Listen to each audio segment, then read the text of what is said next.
5월달은 가정의 달이니까 가정의 가정에 대해서 함께 말씀을 나누는 것이 좋겠다 이런 생각을 했어요. 그래서 오늘 복된 가정을 이루라 하신다 이런 제목으로 말씀을 준비했습니다. 우리 옆에 분들과 인사합시다. 복된 가정 이루실 줄 믿습니다. 복된 가정을 이루는 것은 옆집 이야기가 아니고 또 옆집에서만 할 수 있는 게 아니고 바로 우리 집에서 할 수 있는 줄 믿습니다. 옆집에도 당연히 복된 가정이 되어야 되지만 더 중요한 것은 우리 집이 복된 가정이 되어야 될 줄 믿습니다. 여러분들 가정이 정말로 복된 가정 되기를 주님의 이름으로 축원합니다. 5월달은 가정의 달이라 이렇게 정해놓고 가정에 관한 많은 행사와 절기가 있습니다. 어린이날과 어버이날이 있어서 부모와 자녀 간에 아름다운 그런 사랑의 관계를 나누도록 그렇게 했고, 또 스승의 날이 있어서 사제간의 끈끈한 그런 정을 또 예의를 다할 수 있도록 이렇게 했고, 근로자의 날이 있어가지고 이제 열심히 직장에서 일하던 사람들이 그래도 가정에서 편안하게 쉴 수 있는 이런 여유도 주고, 이래서 정치적으로 상당히 많은 가정을 배려한 그 달이 5월달이라 이렇게 생각을 합니다. 그리고 성경을 통해서 보면 성경에는 가정을 아주 중요시 여깁니다. 우리가 이 세상에는 많은 기관이 있습니다. 정부도 있고 학교도 있고 뭐 여러 가지 관공서도 있고 회사도 있고 많이 있지만, 성경을 통해서 보면 하나님께서 직접 내신 기관이 두 가지밖에 없어요. 하나님께서 직접 내신 기관은 가정과 교회입니다. 구약시대는 성전과 가정이었고 신약시대는 교회와 가정입니다. 그래서 성경을 통해서 보면 이 하나님이 내신 기관은 가정하고 교회밖에 없습니다. 구약의 성전인데, 여러분 이것은 무엇을 말하냐면 가정이 그만큼 중요하다는 것입니다. 모든 것이 가정에서부터 다 시작되어지죠. 그래서 저는 가끔가다 농담으로 이런 얘기를 합니다. 아내에게 잘 하세요 하면서 잘 해야 될 이유가 인류의 평화를 위해서 잘 해야 됩니다. 너무 거창하죠. 그런데 부부간의 사랑이 많고 평안해지면, 모든 가정들이 부부간에 사랑하고 평안해지면 그게 바로 뭡니까? 인류의 평안이거든요. 문제는 뭐냐면 가정에서 불화하고 가정에서 문제가 생기면 이게 사회로 나아가게 되고 이 사회의 문제가 되고, 그래서 불안한 많은 그런 어려움들이 오는 것을 봅니다. 우리가 잘 아는 대로 다 그런 건 아니지만 정말 전쟁광에 대해서 인류를 처참하게 몰아넣는 이런 사람들이 보면 가정에서 문제가 심각했다는 것을 알 수가 있습니다.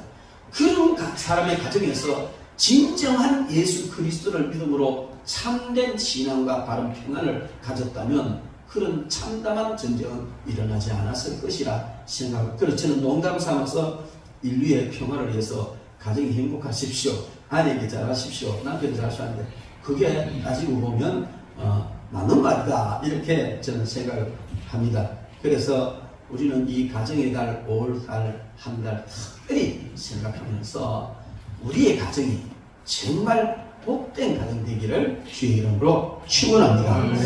오늘 이 성경 본문 말씀 보면 우리가 잘 아는 대로 가정에 이 말씀을 근거해서 살펴보면 인류에 있는 모든 가정은 크게 두 종류의 가정이 있다 이렇게 볼 수 있어요.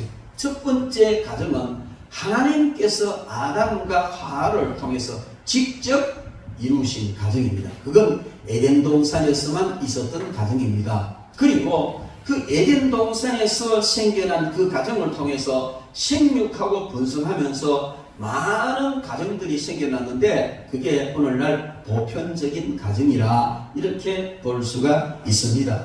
그래서 이 인류 최초에 생겨난 이 가정은 바로 하나님께서 직접 이루어 주신 그런 가정입니다. 그리고 그 가정을 통해서 계속해서 확산되어지는 이런 가정은 일반 번식을 통해서 이루어지는 가정인데, 이 두 가정 모두 다 부부로부터 모든 것이 시작되어졌다 하는 것을 알 수가 있는데, 그래서 가정 그러면 가장 중요한 것이 부부입니다.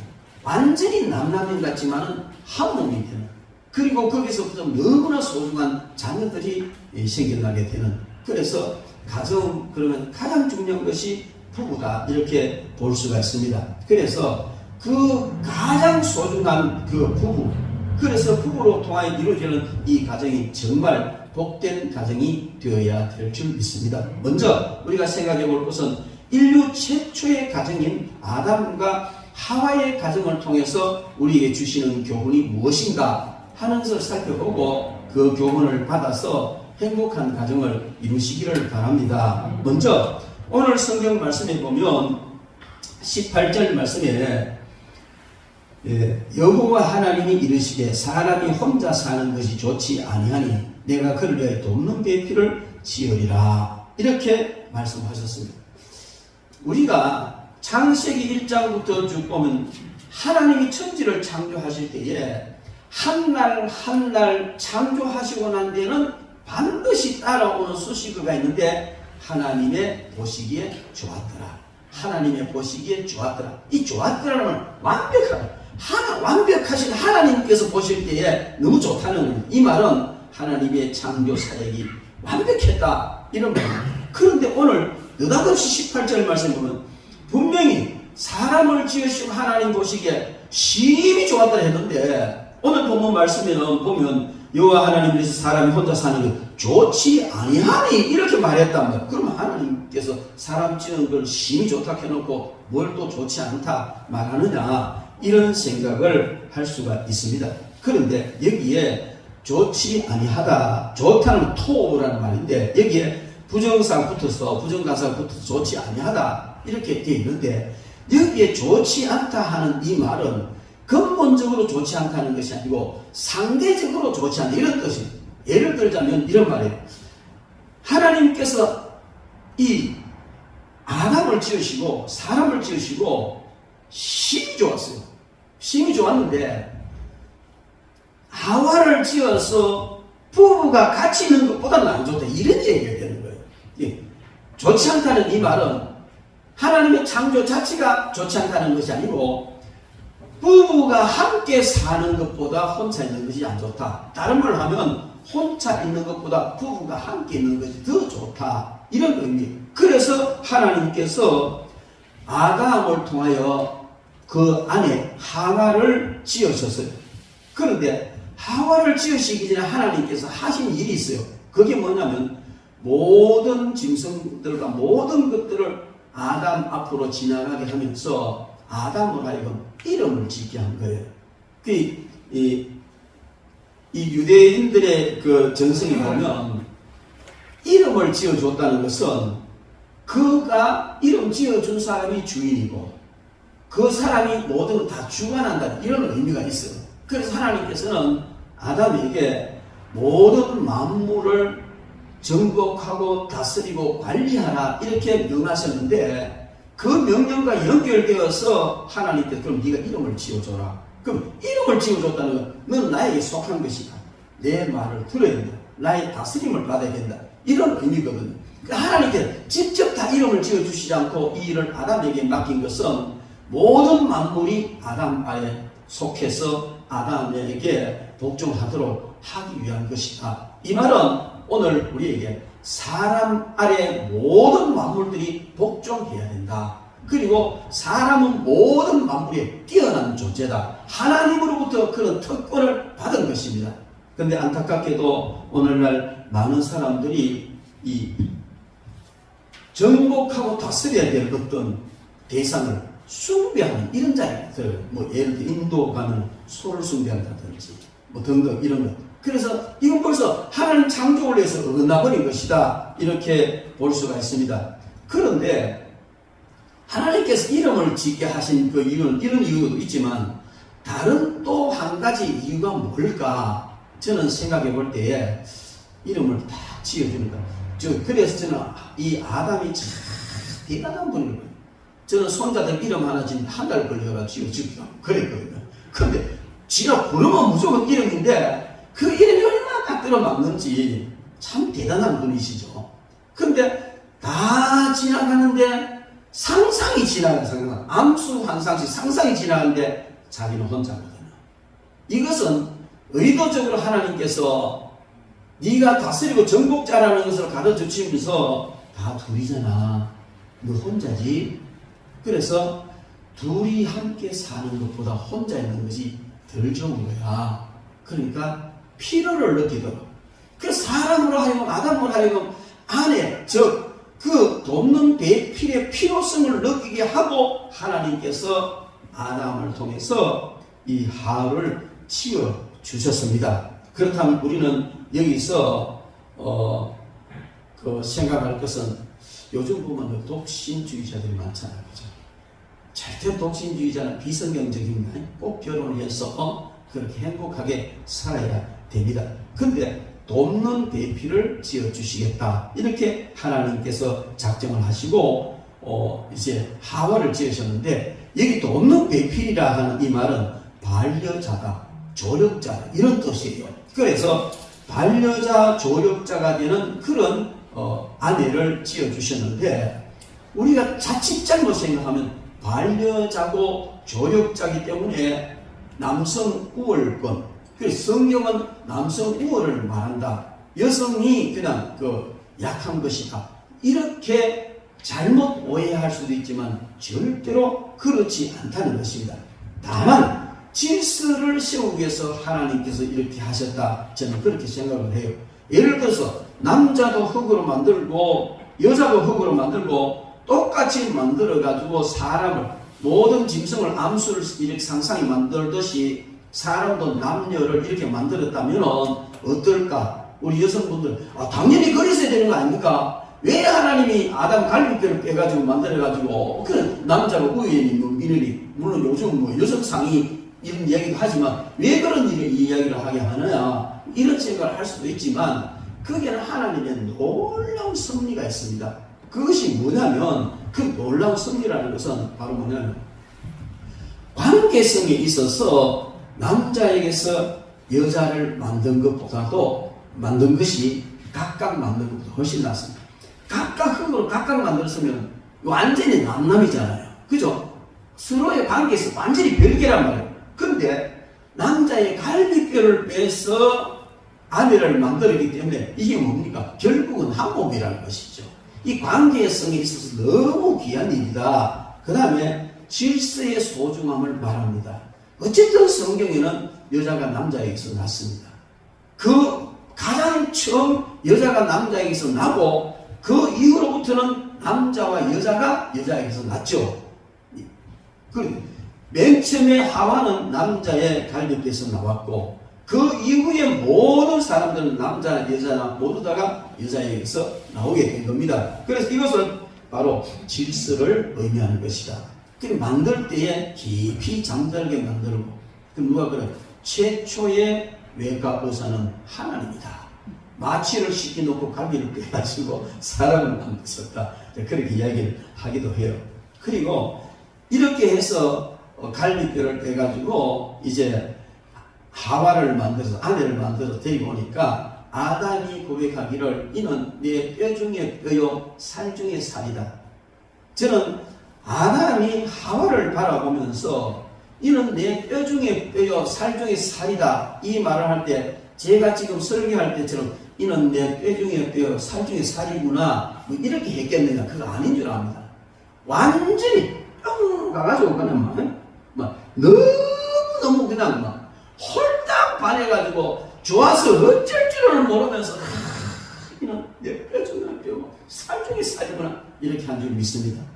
여러분, 저는 하나님께서 아담을 직접 만드셨기 때문에 인류 역사 중에서 아담만큼 멋진 정말 미남은 없다고 생각합니다. 완벽한 미남, 키나 외모나 모든 것에서 완벽한 남성, 그리고 하와도 마찬가지입니다.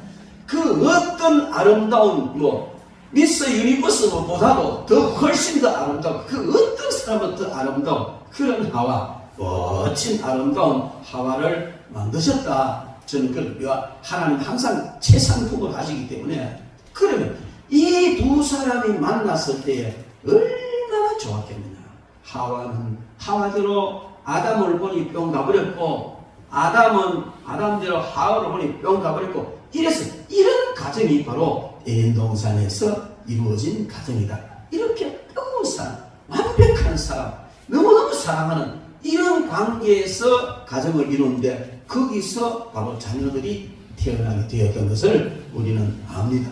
그러므로 우리는 이 사실을 통해서 부부는 정말 서로 존중하고 사랑하고 해야 된다. 바울 사도는 이 사실을 에베소서 5장 22절부터 28절에서 어떻게 표현을 했느냐면 아담과 하와의 부부, 완벽한 이 부부를 빙자해서 교회와 그리스도를 연결시킨 거예요. 그리스도를 신랑으로 교회를 신부로 이렇게 해서 비유해서 연결을 시켰는데 그러면서 그가 교훈하기를 이렇게 말했습니다. 아내들이여 자기 남편에게 복종하기를 주께 하듯 하라. 이는 남편이 아내의 머리됨이 그리스도께서 교회의 머리됨과 같음이니 그가 친히 몸의 구주시라. 그러나 교회가 그리스도에게 하듯 아내들도 범사에 그 남편에게 복종할지니라. 남편들아 아내 사랑하기를 그리스도께서 교회를 사랑하시고 위하여 자신을 주신 같이 하라. 이는 곧 물로 씻어 말씀으로 깨끗하게 하사 거룩하게 하시고 자기 앞에 영광스러운 교회로 세우사 티나 주름 잡힌 것이나 이런 것들이 없이 거룩하고 흠이 없게 하려 하시니라. 이와 같이 남편들도 자기 아내 사랑하기를 제 몸같이 할지니 자기 아내를 사랑하는 자는 자기를 사랑하는 것이라. 이렇게 표현을 했습니다. 이것은 뭐냐면 오늘날 모든 가정에서 부부가 바로 아담과 하와의 부부와 같은 바울 사도가 그리스도와 교회의 관계로 이야기한 것은 일반적인 이런 가정이 아니고 바로 아담과 하와의 부부와 같은 이런 관계를 이룬다는 것을 말씀해 주신 줄 믿습니다. 그래서 부부는 서로 존중하고 사랑하고 질서가 있어야 하는 겁니다. 인류는 남자에게서 여자가 나왔고 여자로부터 남자와 여자가 나왔습니다. 그런데 남자에게서 여자가 나올 때에 갈비뼈를 가지고 만들었다. 저는 그래서 하나님이 남자 발가락 빼가지고 하와를 만들 수 있고 목뼈 빼가지고 할 수 있고 여러 가지 손가락 뼈를 빼가 할 수도 있고 할 수 있잖아요. 할 수 있는데 왜 갈비뼈일까? 이게 가장 중앙이거든요. 그리고 이 내장이라든지 이 장기를 다 보고 가장 소중한 것이거든요. 그래서 가장 중앙에 있고 가장 소중한 것을 뺐다는 것은 바로 여자가 가장 소중하고 가장 중요하다는 것을 말해주는 줄 믿습니다. 그리고요, 제가 옛날에 그 사업을 할 때 이 도자기 사업을 좀 해봤거든요. 근데 도자기를 여기 딱 손에 올리고 손가락 탁 튕겨 보면 탱 하고 소리가 맑고 긴 명이 나는 건 보온이 많이 들어가요. 보온이라는 건 소뼈예요. 도자기도 뼈가 많이 들어가면요 잘 안 깨지고 가볍고 잘 안 깨지고 색깔도 투명하고 쓰기도 좋고 되게 좋아요. 근데 같은 흙으로 만든 도자기인데도 이런 뼈를 더 넣으니까 보온 차이 나고 보온이 돼가지고 더 좋듯이 야 정말 하나님 완전 100% 뼈를 가지고 이렇게 여자를 그것도 가장 중심에 있는 것 가장 소중한 것 그래서 하나님의 하신 것은 하나하나 생각해 볼 때마다 참 신명막측하다 제 마음대로 그렇게 생각을 해봅니다. 여러분 우리가 이 사실은 무엇을 말하느냐 하면 아담과 하와는 분리될 수 없는 온전한 하나라는 말입니다. 부부는 분리될 수 없는 온전한 하나라는 사실을 말합니다. 그래서 이렇게 되어질 때에 그 가정이 행복한 가정이 되는 것을 말해주고 있습니다. 그리고 여자는 남자에게 있어서 마땅히 소중히 여김을 받아야 한다 하는 사실을 알 수가 있습니다. 그리고 하나님 앞에서 하나님 안에 새로운 가정을 이룬 부부는 서로가 부족한 것을 이렇게 채워주고 사랑 가운데 신뢰를 가지고 감사와 영광을 돌리면서 살아가야 될 줄 믿습니다. 지난번 내가 한번 이야기했는지 모르겠지만 어느 날 누가 건강식품 좋다고 한동 사왔어요. 그래가지고 그것을 이제 하나를 그냥 입에 탁 틀어고 물을 딱 마시는데 성령께서 그렇게 좋은 기와 네 입에만 들어가고 저 입에는 안 들어간다. 그렇게 좋은 기와 네 입에만 들어가느냐? 왜 안에 입에는 안 들어간다냐? 그럼 화들짝 놀라가지고 버떡가서 방금 당신 이거 먹으라고 갖다 준 적이 있습니다. 그래요. 그 이후로부터 이 입에 들어가는 거는 꼭 제 입에도 들어가야 된다 생각하고, 왜 하나님을 가르쳐 주시기 때문에 그래 생각하고 살아. 그런데 때로 가다가 여기는 안 들어가도 저기만 들어가는 경우도 있습니다. 그래서 제가 일을 하다 보니까 우리 박 목사님도 그래요. 자기 안 먹으면 자꾸 날 먹으래요. 한 번은 대구 팔공산 가서 대구 가는 그런 게 있어서 대구에 가면 팔공산 식당이 참 많습니다. 식당이 참 많은데 그가 둘이 이제 밥을 먹고 나왔어요. 그 주인이 이상한 눈으로 보는 게, 저 커플은 아무래도 이상한 커플이다. 정상적인 부부가 아닌 줄로 자꾸 이렇게 이상하게 야릇하게 보는 거예요.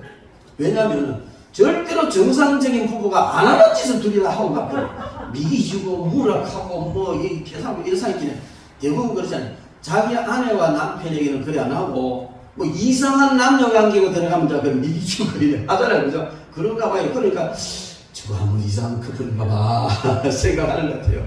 여러분 이렇게 하니 우리 행복합니다.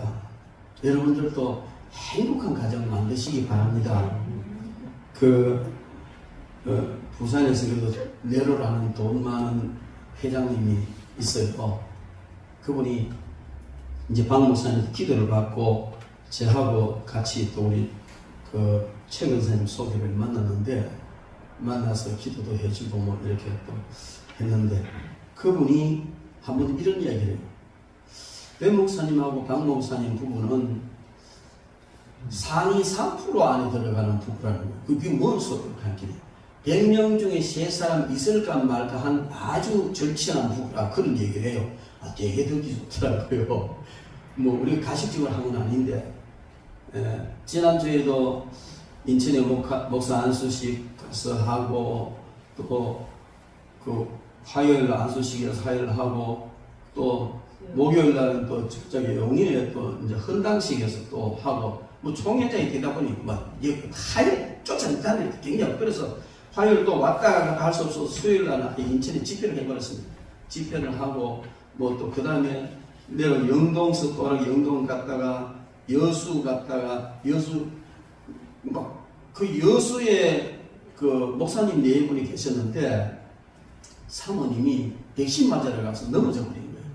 백신 맞으러 넘어져 버렸는데 허리를 다쳐요. 꼼짝도 가만히 다리도 못 드는, 지난번에 한번 이야기했을 거예요. 그래가지고 병원에 온갖 데 다 돌아다니다가 안 돼가지고 부산에 고신대병원에 왔어요. 고신대병원에 왔는데 우리 이제 이 민전사님하고 고신대병원에 만난 거예요. 그래서 민전사님 우리 박 목사님한테 기도로 날긴데, 그러니까 뭐 호남 쪽에 병원 다 다녀보고 뭐 다 하다 안 돼 여기까지 왔으니까 뭐 입원해서 뭐 몇 개월씩 있고 안 되는 병이라서 거기 귀에 속 들어갔던 모양이에요. 그래서 그러면 그 목사님 와서 기도 좀 해주면 안 되느냐. 바빠 갈 시간이 없어서 그러면 우리 그 교회 그 엠버란트하고 이제 더 이상 뭐 있을 수 없다는 의료보험 때문에 올해는 못 있거든요. 여수로 가야 되는데 가기 전에 우리 교회 와서 기도 한 받고 가면 되겠다. 이래가지고 기도받아 올라왔는데 엠버란스 운전수가 그래는 못 한다는 거죠. 그래 바로 가버리고 그어서 와서 기도 한번 해달라고 부탁을 해가지고 그래 갔어요. 갔는데 의무가 다리도 못 들어. 근데 기도하니까 다리를 버쩍 떨는 거예요. 다리를 버쩍 떨고 몸이 너무 좋아서. 그 남자 목사님은 연세가 원래 77세? 그래 이 사모님이 장기 병원 다니는데 뒤에 따라다니면서 이 바라지 하느라고 하더니만 녹초가 되어버린 거예요. 그 허리 갖고 가지고 뭐 꼼짝도 못하는 거예요. 그래서 그날 가서 저는 우리 박 목사님이 기도해주고 또 같이 이제 뭐 기도해주고 이렇게 하고 왔어요. 하고 왔는데 너무 좋아졌다는 거예요. 너무 좋아. 그러고 난 뒤에 또 뭐 목사님 한 달에 한 번이라도 와주면 안 되겠습니까? 그래서 켜놓고 너무 바빠서 못 갔어요. 그런데 그날은 거의 와달라는 거예요. 그래서 시간을 계산해 보니까 내일 찍어보니까 그 밤 한 11시 45분 이래 도착하는 그래도 괜찮겠습니까? 괜찮다는 거. 그래 갔어요. 밤길을 그냥 140, 160발로 갔더니 한 11시 돼서 도착을 했어요. 그래가지고 그것을 기도해주고 나니까 한 주간에 너무 피곤해가 너무 초가내가 여기 자고 가자. 그래 여수 돌산 그게 있는데 그래서 자고 아침에 이제 오전에 올라왔는데 그래 가보니까 이 사모님 또 누구인데 꼼짝도 못하네. 다리뼈가 부러졌다는 거예요. 부러져가지고 뭐 병원에도 못 가고 그래 있다니까. 그래 가보니까 들어누가 다리도 못 들던 이 사모님이 기도받고 회복이 돼가지고 일나스가 운동한다면 왔다 갔다 아파트 이짝저짝 왔다 갔다 막 조금 적당하게 하면 될 낀데 들어누고 있던 사람이 너무 좋아놓으니까 운동을 한다고 뭐 6번인가 7번 왔다 갔는데 막 돌아서면 되는데 한 번 더 갔다 온다 가다가 힘이 붙이가 쓰러져가 발목이 발뼈가 부러져 버린 거예요. 그리고 그 남편 목사님도 고백을 하기를 목사님 그때에 이제 서울에 자녀들 있는 곳에 이 허리 특별 수술을 하려고 나를 다 받아놓고 뭐 돈이 뭐 우선 뭐 500만 원 들어가는데 얼마 들어갈지도 못 뺐다하고 뭐 이래가지고 날 받아놓고 간다 하는데 그래 그 아래 가니까 그 목사님 남편 목사님 제 수술 안 했어요. 시시하게 잘 걸어다니는 거예요. 그래 수술 받으러 날 받으러 갔더니만 수술 안 해도 된다는 거야. 하나님 치료해버려가지고. 그래가지고 이제 약만 좀 지어왔다 이렇게 하면서 너무 좋아하시더라고요. 근데 막 그런 것들만 그런 사정을 이야기하고 꾸준히 했으면 우리가 또 같이 이제 기도했을 텐데 그냥 와서 기도만 해둘라 하고 계속 하다가 뭐 또 너무 바빠 못 갔더니만 그 또 사람 다쳤더라고요. 어쨌든 이제 이런 그 일을 이렇게 보고 쫓아다니고 이렇게 하면서 제가 어제는 완전히 둘이 퍼져 있었어요. 금요일 오자마자 완전히 퍼져 있었어요.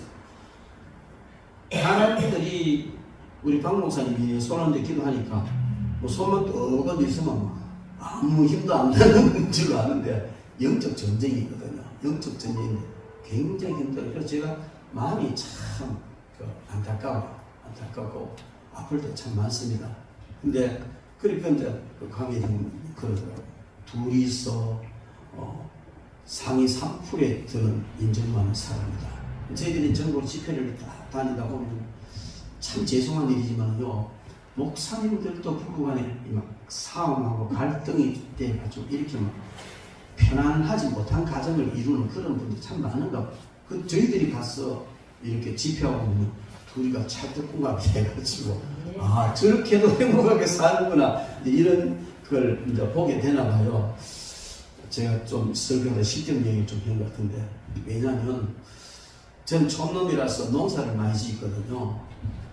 그 논에 물을 대다 하면 저 위에서 그 물이 이렇게 내려오면 위에 논에 물고까지 이 물이 차야 그 다음 논에 또 이렇게 흘러갑니다. 그죠? 그 다음 논에 물고까지 차야 또 그 다음까지 흘러가거든요. 그래서 에덴 동산에 보면 4강이 있는데 에덴을 두르고 흘러갔다. 이 말은 그 에덴에 하나님이 다 채우고 나서 흘러갔다. 이런 의미거든요. 저희들은 그렇게 생각합니다.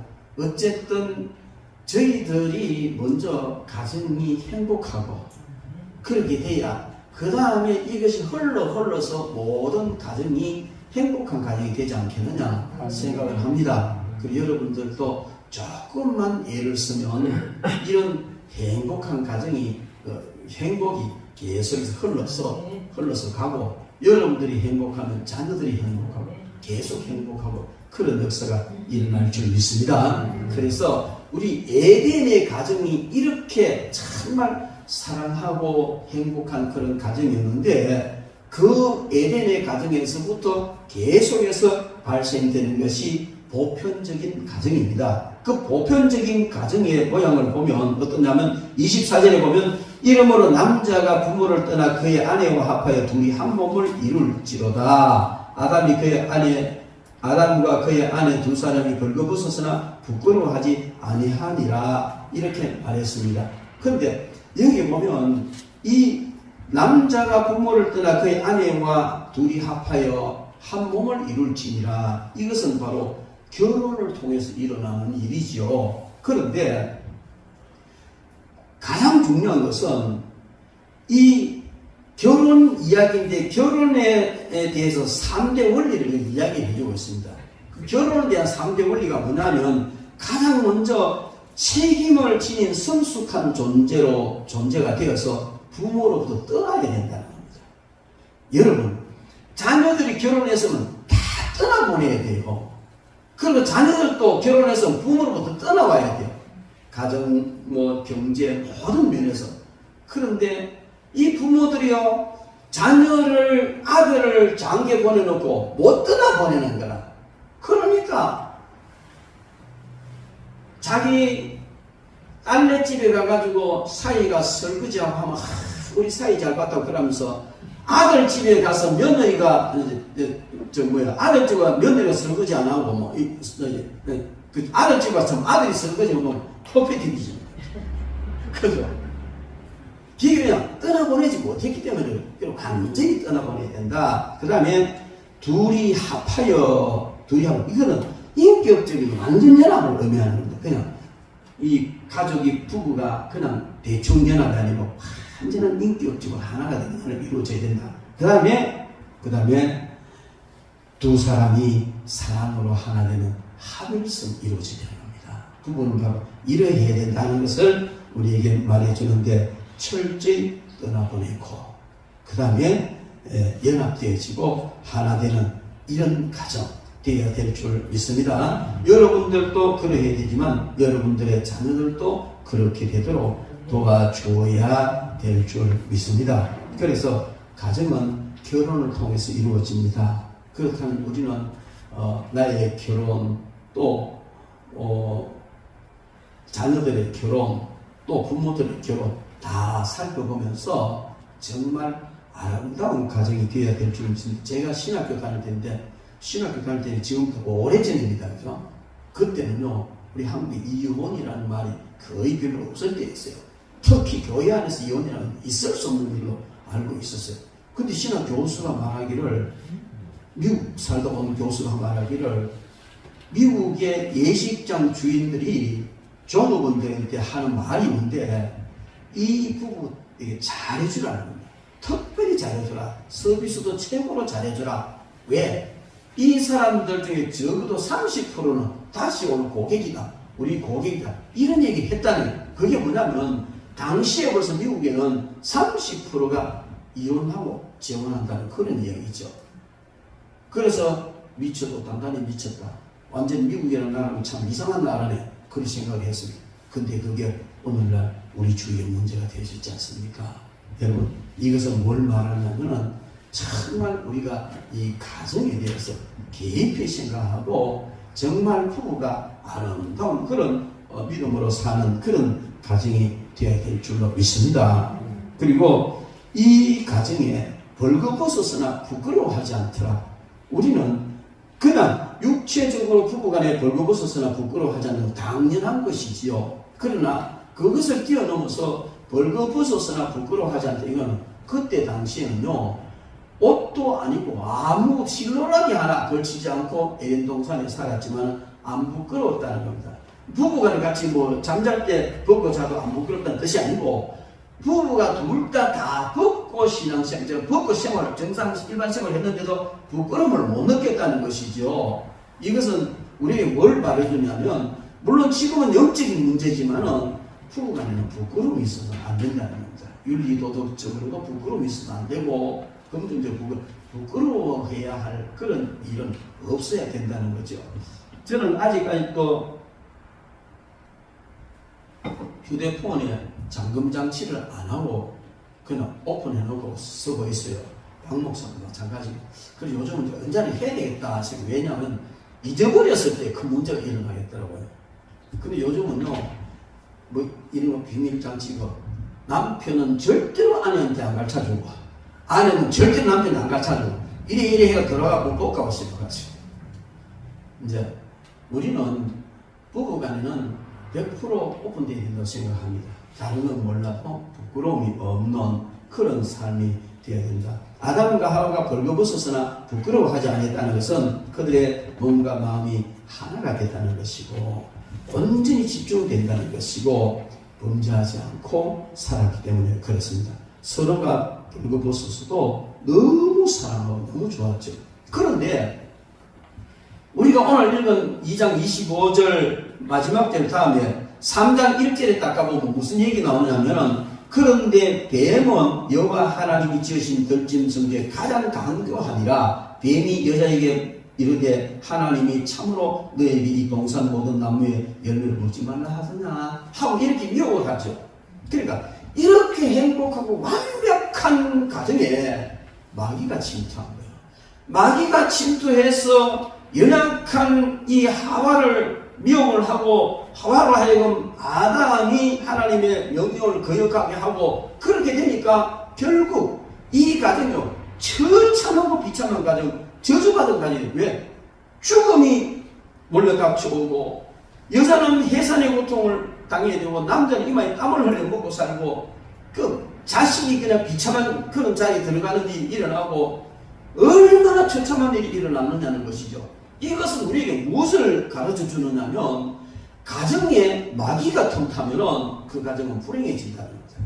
그로 인해서 가정에 죄가 발생하면 그 가정은 불행해진다는 겁니다.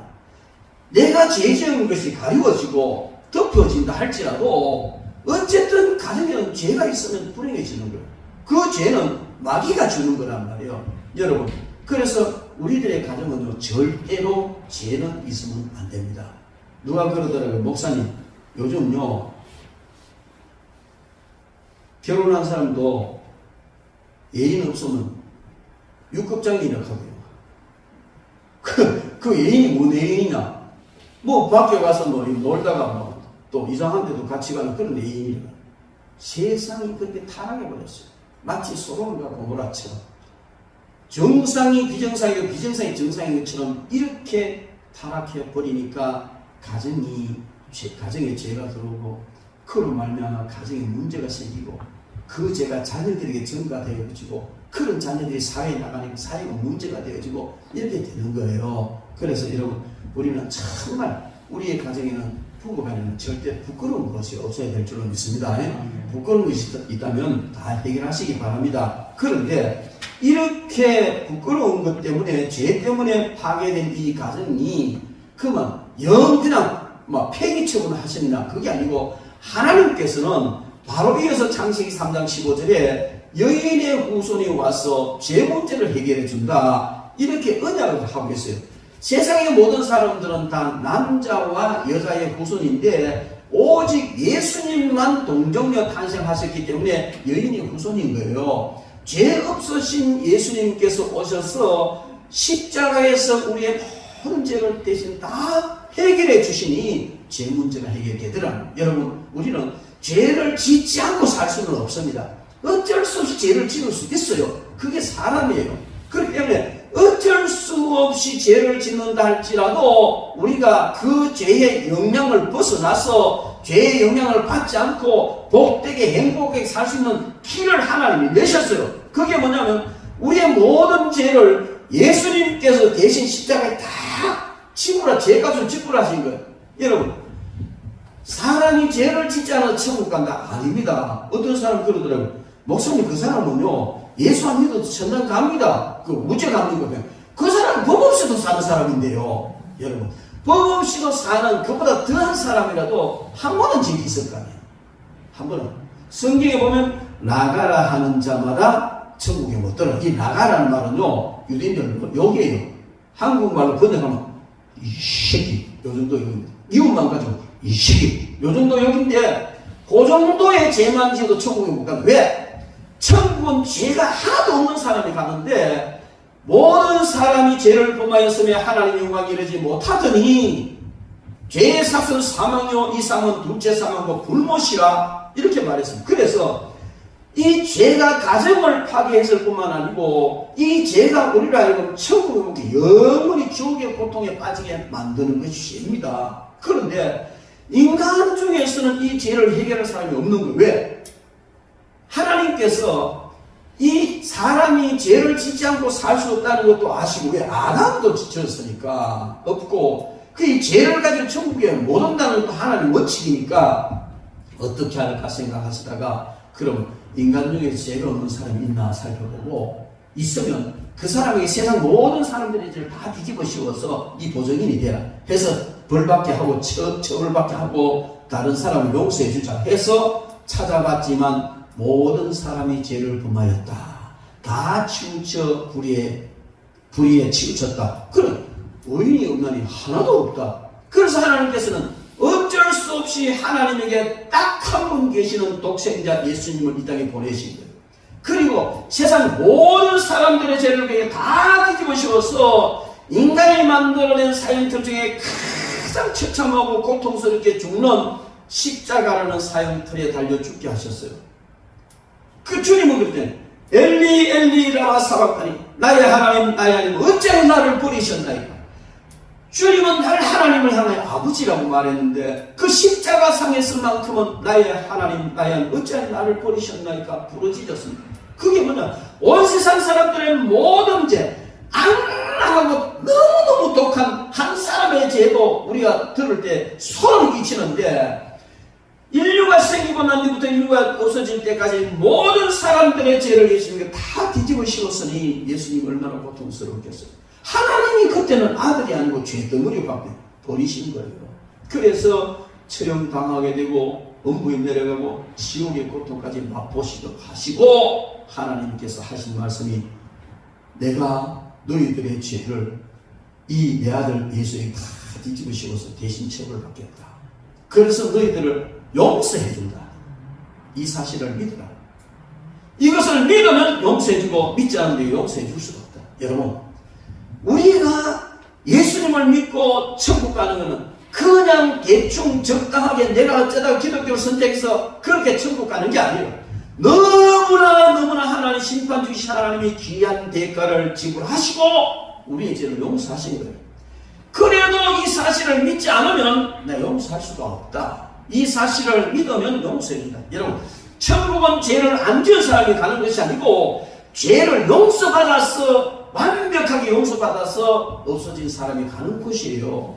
우리가 예수님을 믿으면 하나님은 우리의 죄를 완벽하게 용서해 주십니다.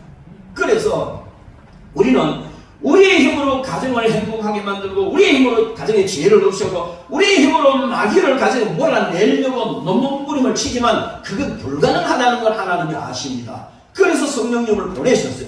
우리가 성령님을 의지하면 가정에 들어간 모든 악의 세력, 사단의 세력을 다 몰아낼 수 있습니다. 여러분, 가정에서 사단의 세력만 몰아내면요 가정이 평안해집니다.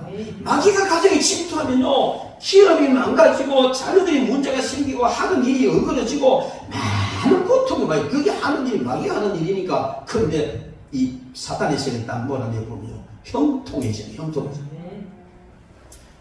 아까 잠깐 뭐 이런 일들은 한없이 많지만 여수의 그 목사님 가정도 영적인 문제였더라고요. 알고 보니까 그 사탄 쫓아내니까 다 해결되잖아요. 여러분, 그래서 그것은 우리 힘으로 되지 않습니다. 성령님의 능력으로 되는 줄 믿습니다. 그리고 우리가 아무리 착하게 살고 노력하고 노력해도 작심삼일 아닙니까? 작심삼일 아닙니까?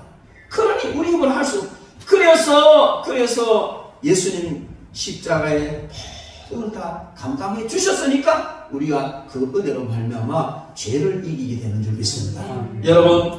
여러분들의 가정이 복된 가정 되기를 주의 이름으로 축원합니다. 행복한 가정 되기를 주의 이름으로 축원합니다. 손댄 모든 일이 형통해지기를 주의 이름으로 축원합니다. 그것은 여러분들의 노력도 해야 되지만 성령님을 의지해야 되고 예수님 십자가 아래 나아가면 될 줄 믿습니다. 모든 죄를 해결해 주시는 그 십자가 아래 우리의 가정을 세울 때에 우리의 가정은 행복한 가정이 됩니다.